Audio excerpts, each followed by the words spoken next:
and staff will now read the notice of public hearing. Before we do that, it's live streaming is now on. Yeah. Charity sent me a text saying that it wasn't on, but it is now. Thank you. Thanks, guys. Just make sure it's recording as well. Okay, so a public hearing for residents and property owners within electoral area E, Beaver Creek, will be held to consider bylaw P1404. This bylaw is a zoning atlas amendment to rezone Lot B, District Lot 108, Alberni District, Plan VIP 71560, from small holdings A1 District to acreage residential RA3 District to facilitate a two-lot subdivision proposal. The public hearing will be held by the director for electoral area E, the alternate director, which is Pam Craig, or the chairperson of the regional district. The board resolution making this delegation of along with bylaw P1404 and relevant background documents are available for review online at www.acrd.bc.ca/events/13-7-2020. Now, planning staff are available to answer questions through email and or by phone during normal office hours, 8 a.m. to 4:30 p.m., Monday through Friday, excluding statutory holidays from June 26, 2020 to July 13th, 2020. So during the COVID-19 pandemic, as we mentioned, providing an opportunity for public input and safeguarding public health are top priorities of the ACRD. We consider written submissions as an effective means to provide your input. Anyone who feels their interest in property will be affected by the proposed bylaw will be afforded a reasonable opportunity to be heard. Options include attending the public hearing by electronic means using Zoom video conferencing or teleconferencing, and or submitting correspondence to the ACRD. If you wish to attend the public hearing electronically or by phone, full instructions to do so are available on our website at www.acrd.bc.ca/events/13-7-2020, or it can be provided by contacting planning staff by email at planning@acrd.bc.ca or by phone at 250-720-2700. This public hearing will be recorded and live streamed on our website. Written correspondence can be submitted to the ACRD by one of the following methods: hard copy to the ACRD office, drop slot, or by mail to the planning department at the address below.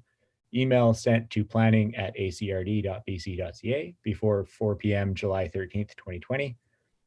Email correspondence will only be considered received if receipt confirmation is provided by staff.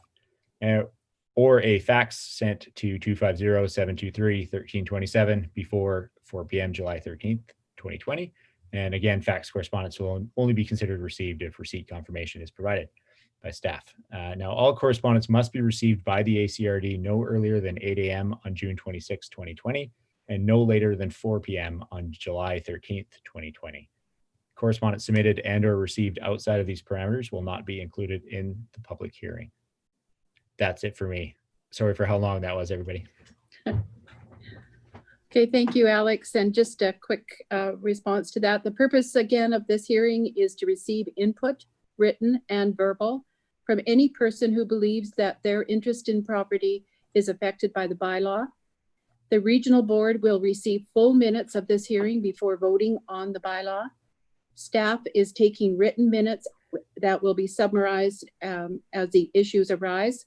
So please speak clearly to ensure accuracy. So let's begin with the applicant. Please explain their proposal. So Aaron and Steve, if you can unmute and just quickly introduce what you're applying for, that'd be great. I'm Aaron and this is Steve. We've purchased the property 6261 Lamarck at the end of November of last year. And our intention is to subdivide it so that we can build a family home at a reasonable cost. I'm not sure what else you'd need from me in this end. That's perfectly fine. I can jump in there as well. So as you note, the applicant's intention is to rezone the 2.2 acre property in order to facilitate the two-lot subdivision, and that's available in the background documents that we provided. It should be noted that the proposed RA3 zoning has a 0.6 acre minimum lot size, which could allow for up to 3 lots based on minimum lot size. However, there would be, as we know, there would be additional access and on-site sewage disposal challenges that would be faced with a 3-lot subdivision. At this time, the applicants are intending a 2-lot. Yeah, we're gonna do one at 1 acre and the other one at probably like 1.2 or something, just for the access road down. It's gonna take a bit of the chunk of the property. For sure. Great. So the proposal complies with the Beaver Creek official community plan. And the last thing I just want to note that final approval of the rezoning itself will be subject to confirmation that a registered on-site wastewater practitioner by a registered on-site wastewater practitioner that the proposed lots are capable of accommodating sewage disposal to a minimum 0.6 acre density. So we'll want to make sure that the land is capable of accommodating that sewage before we consider adopting the bylaw. Right. Do you guys have anything else you wanted to add to that? Nope. You did receive the wastewater Yes. letter? Yes. We got one Yes. in. Perfect. Right. Thank you. So if you guys don't have any other comments, I guess at this time, I'd like to invite the public to make any comments or questions you might have. Before we do that, actually, what I will do, because I endeavored to do this before, we did get an email from David Taberner that is available online as well, if anybody wants to follow along. But I just wanted to read the question that was asked, because they asked that it be included with the public hearing. So the email says, my question is, why was the ditch put in at the back of the property? Is it to take away septic field runoff or to hold water for a growing area for insects, as it does not drain into any runoff south of the property? So I don't know if you guys can address I can that. answer that. Sure. It was there when we got the property. We're just gonna fill it in. So yeah, all that stuff was done before we got there. So we're just gonna fill it in. Okay. It'll be gone. Thank you. So do you guys have any questions or comments? Ask about this You're alive. already? Yeah. Oh, this covenant, on page 3, what's that about? About the panhandle driveway? I'm not sure how that works. There apparently something has to be a waiver. And how So- come they? Well, actually, go ahead. So the That? what there's a covenant register on the property right now that was registered on the title in 2000. That's in favor of Island Health. And what that covenant says is that any sewage disposal systems must be built in that area. Okay. Now that's not a way that Island Health enforces their sewerage regulations anymore. There was an era when they were to subdivide a lot, they gave you an area where your septic had to go. Now all Island Health says is that you have to hire the professionals that will design and install a system that meets the regulation.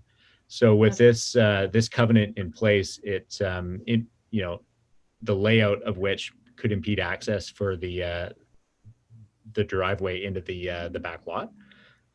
So as part of the development, they would need to just discharge the covenant and then build the septic wherever the wastewater professional deems that to be appropriate. So that's the background on that. Okay, so that's yet to be done if it needs to be, that's all. Okay. Okay. Thank you for answering my question, Mr. Anchor. No Most problem. appreciated. And welcome to the neighborhood. Thank you. We're quite excited about it. It's a nice neighborhood. We're We've- going to keep it that way. We've been here for 48 years. Actually, I know wonderful. Stephen from when he was like little tiny. Anyway, Okay, Thank you. thank you Thanks. guys. And I'll just check the chat here. There's no comments on the chat. So maybe Pam, I'll pass it back to you. Okay, welcome to the neighborhood, by the way. I'm just up around the corner. Just that the next one on my list here, if there's any other responses from staff or the applicant at this time? Nope. None? So then moving down on my list of comments here, please be advised that members of the board of directors cannot receive new information related to this bylaw between the end of this hearing and making a decision on the bylaw at the next board meeting on July 22nd. If any board member does so, the hearing would be invalidated and would have to be held again.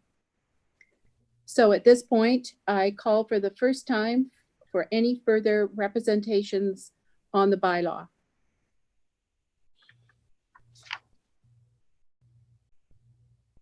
I call for the second time for any further representations on the bylaw. I call for the third time for any further representations on the bylaw. Hearing no further comments, I declare this meeting terminated. Okay, thank you, everyone.